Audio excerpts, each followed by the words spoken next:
ஹாஸ்பிட்டலோட இது 6வது நாள். ஃபைனலாக டிஸ்சார்ஜ் ஆகிறதுக்கு மேம்கிட்ட கேட்டப்போ 7 டேஸில் போக சொல்லியிருந்தாங்க.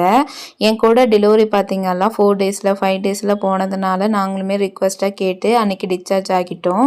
அம்மாவும் துணியெல்லாம் எடுத்து வச்சிட்டாங்க. நானும் ஃப்ரெஷ் ஆகிட்டு அன்றைக்கி ஹாஸ்பிட்டலில் கொடுத்த டிஃபனே சாப்பிட்டுக்கிட்டேன். உப்புமா, பச்சை பயிறு, வாழைப்பழம், டீ கொடுத்துருந்தாங்க. சாப்பிட்டுட்டு தம்பி ரெடி பண்ணிட்டோம். ஹாஸ்பிட்டல் விட்டு வெளியே வரணுன்னா ப்ராசஸ் நிறையவே இருக்குது. ஒரு ஃபைலை புக் மாதிரி பண்ணி அதில் சைன் போட்டதுக்கப்புறம் மேம் வந்து ஸ்விட்சஸ் பிரிச்சுட்டு ஆயில்மெண்ட்டும் கால்சியம் அயன் டேப்லெட் கொடுத்துருந்தாங்க. மத்தியானம் சாப்பாடு அக்காவுக்கு கொடுத்து விட்டா அதை சாப்பிட்டுட்டு நாங்களும் கிளம்பிட்டோம். ஹாஸ்பிட்டல் விட்டு வெளியே வரும்போது 15,000 பே பண்ணியிருந்தோம். மேமுக்கே 6,000, நர்ஸுக்கு 4,000, ஆயம்மா வேலை செஞ்சவங்களுக்கு, ஃபைல் ஃபில் பண்ணிங்களுக்கு, அதுக்கப்புறம் வரப்போக செலவு, சாப்பாடு செலவு எல்லாமே சேர்த்து 15,000க்கு மேலேயே இருக்கும். அக்கா வீட்டுக்கு வந்த உடனே ஆர்த்தி எடுத்து திருஷ்டியெல்லாம் சுற்றிட்டு வீட்டுக்கு அழைச்சாங்க.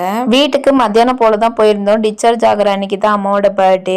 December 4 அன்னைக்கு நைட்டு தான் பர்த்டே செலிப்ரேஷனே பண்ணியிருந்தோம். வீட்டுக்கு வந்ததுக்கப்புறம் சிச்சஸ் பெயின் அதிகமாக இருந்துச்சு. நைட்டு தூங்க முடியாது, சாப்பிட முடியாது, உட்காந்து ஃபீட் பண்ண முடியாது, வாஷ்ரூம் போக முடியாது. ரொம்ப கஷ்டப்பட்டுட்டேன் 1 மந்த்தாகவே. அன்றைக்கி நைட்டு குட்டி தம்பி கூட தூங்கணும். இந்த வீடியோ பிடிச்சிருந்தா சப்ஸ்கிரைப் பண்ணி வச்சுக்கோங்க. தேங்க்யூ, பாய்.